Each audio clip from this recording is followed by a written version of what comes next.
Porque recordemos que Israel es como una cabeza de playa de Occidente en dicha zona, en Oriente Medio, rica en recursos energéticos. Además que sirve de, digamos, de poder disuasorio por si Arabia Saudita y las petromonarquías se le quieren voltear, se lo quieren traicionar a Estados Unidos y su petrodólar, tienen a Israel ahí con armas nucleares por si acaso, como una buena amenaza creíble para que eso no ocurra. Entonces Rusia y China saben muy bien, sobre todo Rusia, que es más guerrerista, que es otra manera de debilitar a los frentes occidentales en otras regiones, que empiece a elevarse la tensión en la península norcoreana. China difícilmente acepta entrar en conflicto por Taiwán, excepto si el gobierno de Taiwán provoca con una declaración de independencia, porque la doctrina de una sola China obligaría a China a reaccionar. Antes eran socialistas, ahora se hacen llamar socialistas del siglo XXI o humanistas, y son más de lo mismo, los fracasados de siempre, que han gobernado Latinoamérica por décadas y no han resuelto nada. Muchos hablan, no, es que cuando gobierne mi partido o mi ideología. ¿Qué ha hecho el socialismo del siglo XXI por Latinoamérica? ¿Bolivia es desarrollada? ¿Brasil ya es desarrollado? ¿Venezuela es desarrollado? ¿Chile, donde gobernó los neoliberales, ya es desarrollado? ¿Brasil, donde gobernó el libertario de Bolsonaro, ya es desarrollado?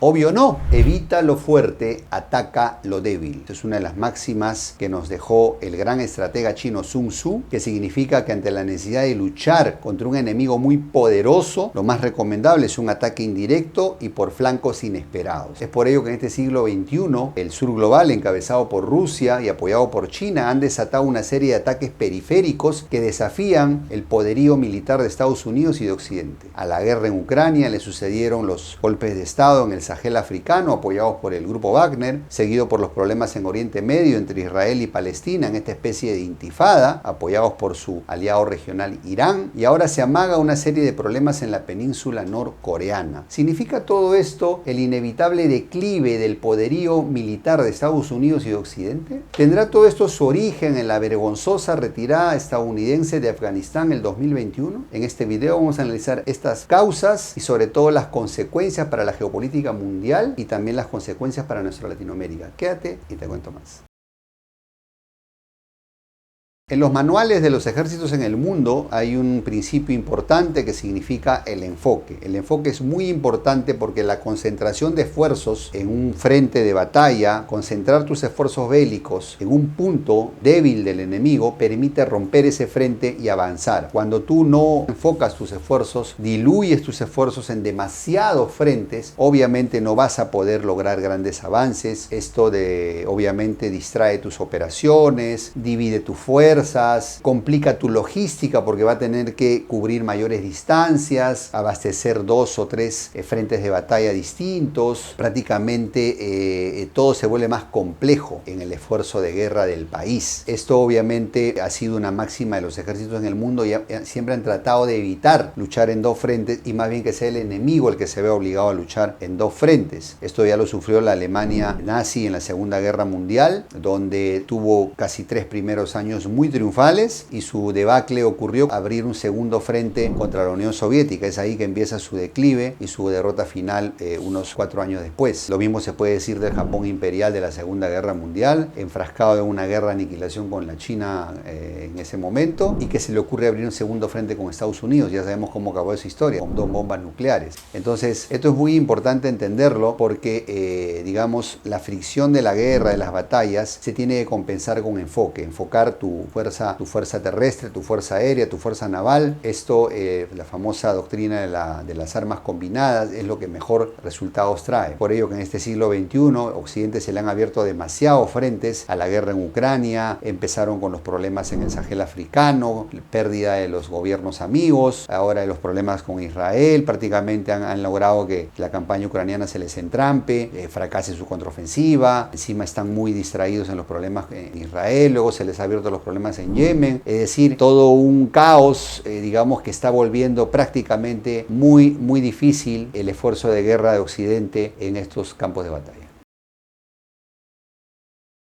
¿Y en qué momento empieza esta especie de rebelión en la granja? ¿En qué momento se le crecen los enanos a Estados Unidos? Porque ¿en qué momento Estados Unidos se metió en tantos problemas, tantos frentes abiertos, Estados Unidos y aliados Occidente, en estos problemas militares? Bueno, es sabido en la ciencia militar que mucho del poderío de un ejército está basado en su prestigio. Entonces, ese prestigio es importante porque es lo que permite sostener tus alianzas militares, es lo que permite que esos aliados financien tu maquinaria de guerra, y cuando tu ejército comete errores, abarca más de lo que puede abarcar y da una imagen de derrota, de debilidad, es cuando todo empieza a implosionar. ¿Por qué? Porque ya tus enemigos, al percibirte débil, toman más motivación, más moral para atacarte, porque tus aliados te sienten flaquear y entonces empiezan a cambiar de bando, empiezan las traiciones, las deserciones, y entonces se empieza a desmoronar tu poderío militar. Y eso es lo que le ha pasado a Estados Unidos principalmente, porque recordemos,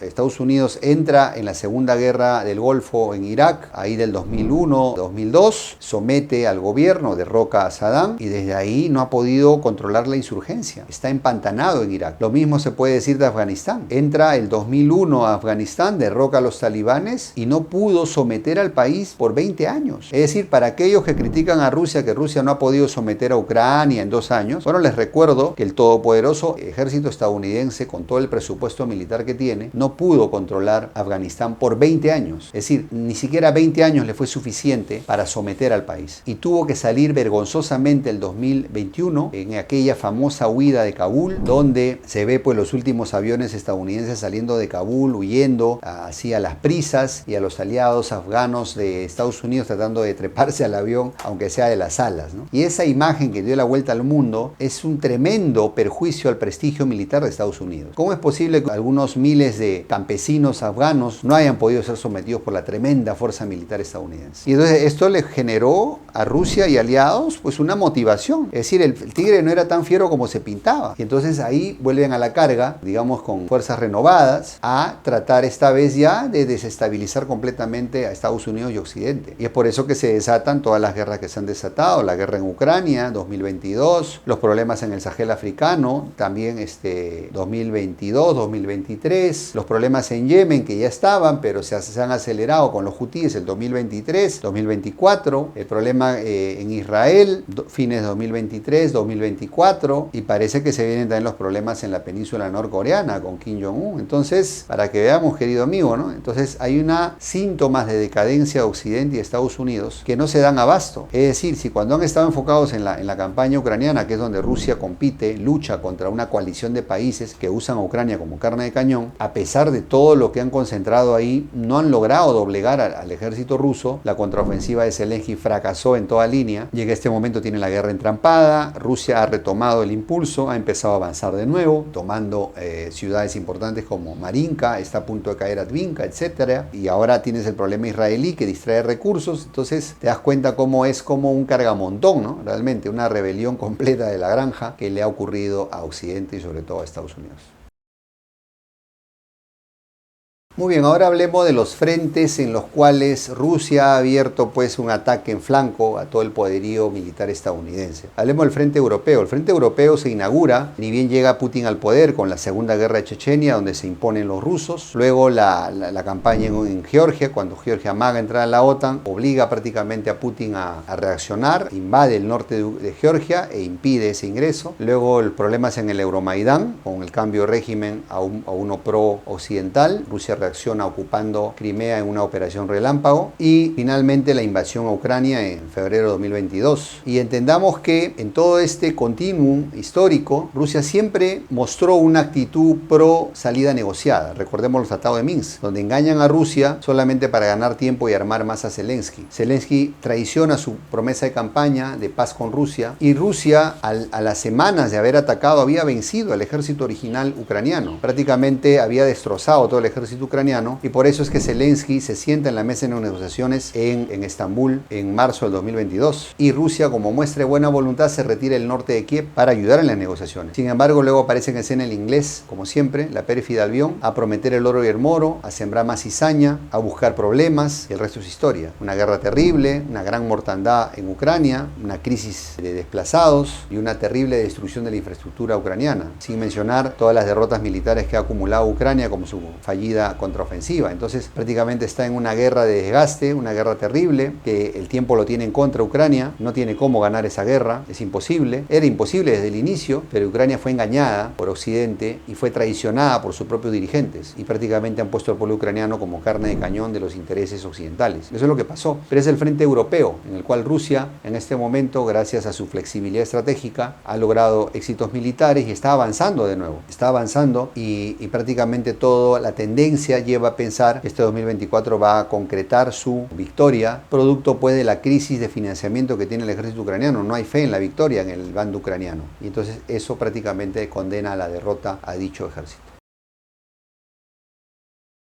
Ahora hablemos del frente africano. Este frente africano hay que tomar en cuenta lo siguiente: África siempre ha sido un continente colonizado, y a pesar que supuestamente se descolonizó a partir de los años 60, la presencia de países europeos con fuertes vínculos neocoloniales como Francia ha sido muy fuerte, sobre todo en la zona de la África Occidental, donde Francia tejió una serie de regímenes corruptos aliados a Francia y que con su franco CFA ha logrado el control monetario de dichas economías. Rusia entró en dicha región a través de sus mercenarios, sobre todo el grupo Wagner, tanto apoyando la insurgencia en Libia como también en la zona del Sahel africano, rica en recursos estratégicos como el uranio, y gracias a los golpes de Estado que empezaron a dar en los países como Burkina Faso, Mali, Chad y últimamente Níger y Gabón, Rusia le ha privado de esos recursos a Occidente y ha desplazado la presencia militar francesa en dicha región. Si a eso le sumamos la presencia china a través de soft power, de inversiones, de infraestructura en el continente africano, vemos que África está dejando de ser patio trasero de Occidente para volverse patio trasero de Rusia y de China. Recordemos también el problema en Somalia, donde los rebeldes, casi siempre los rebeldes africanos han sido armados por Rusia, así que todos los piratas somalíes que están complicando las rutas de tráfico comercial en el Golfo de Adén y la zona del Mar Rojo, prácticamente ha sido un jaque que le ha puesto Rusia a las rutas de petróleo de Oriente Medio que van a alimentar las economías europeas.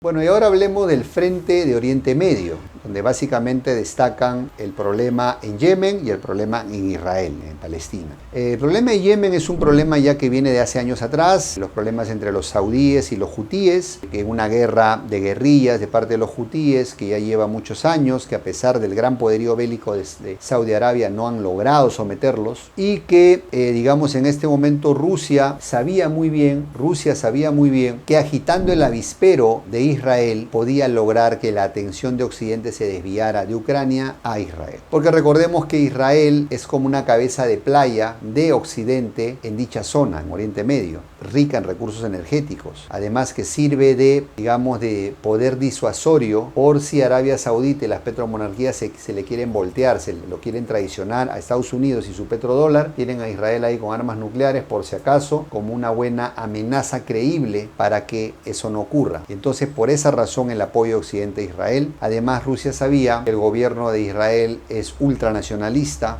normalmente se excede en el uso de la fuerza, sabían que eran mecha corta, ¿no? Realmente se dejan provocar muy fácil y muy rápido, y entonces pues no es de extrañar que la rebelión de Hamas contó con logística y apoyo iraní y de Rusia, porque de ahí salen las armas, eso es innegable, y pues al hacer eso se generó una carambola geopolítica y militar, ¿no? Occidente corrió a auxiliar a Israel, descuidando a Ucrania, es decir, en ese sentido fue acertada la jugada para Rusia, y por efecto cascada se desató una serie de solidaridad de grupos subversivos en dicha región a favor de Palestina, tanto de los grupos de la zona del Líbano como de los propios hutíes, que han declarado que en solidaridad con los palestinos han empezado a bloquear el paso por el Mar Rojo y el Canal de Suez, y prácticamente generando todo un problema internacional de suministro, porque los hutíes les ha llegado armas antibuque, drones de ataque marítimo, adivina de dónde. Entonces ahí vemos un poco cómo funciona todo esto, y eso está está generando un alza en el precio del dólar, un riesgo en el desabastecimiento energético a Europa, porque por ahí pasa todo el tráfico petrolero y de gas hacia Europa, y por lo tanto eso estrangula más las economías europeas y debilita a los aliados de Ucrania. La jugada fue acertada. En este momento Occidente está concentrada en apoyar a Israel y han casi abandonado su suerte a Ucrania. ¿Por qué? Porque Occidente se podría dar el lujo de perder en Ucrania. No es una guerra existencial para Occidente, pero no se puede dar el lujo de perder Israel. Israel es quien le garantiza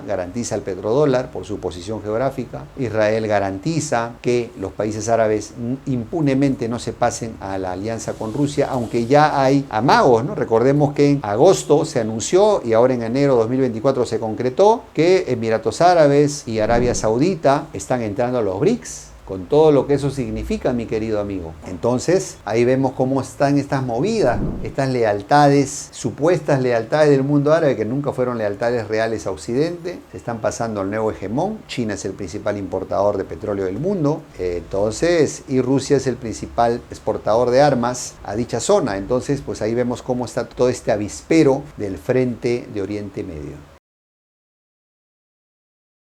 Y ahora hablemos del frente de Extremo Oriente, donde básicamente estamos hablando de la zona de Taiwán y la península coreana. Recordemos que la península coreana técnicamente aún está en guerra, nunca hubo un tratado de paz. Por lo tanto, el riesgo de escalada, el riesgo de, digamos, una guerra convencional nueva, aunque no con armas nucleares todavía, quiero pensar que no, es alto, es muy alto.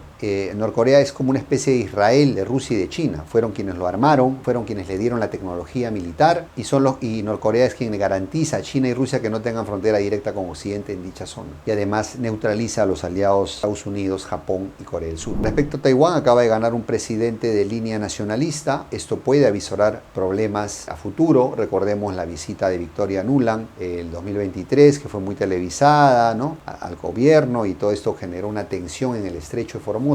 Entonces Rusia y China saben muy bien, sobre todo Rusia, que es más guerrerista, que es otra manera de debilitar a los frentes occidentales en otras regiones, que empiece a elevarse la tensión en la península norcoreana. China difícilmente acepta entrar en conflicto por Taiwán, excepto si el gobierno de Taiwán provoca con una declaración de independencia, porque la doctrina de una sola China obligaría a China a reaccionar. Entonces, como vemos, mis queridos amigos, es una guerra mundial prácticamente, de manera indirecta. No hay una confrontación directa entre las superpotencias, pero lo hay a través de países periféricos, y entonces pues el riesgo de que este frente de Extremo Oriente se caliente y se active definitivamente en este momento es muy alto.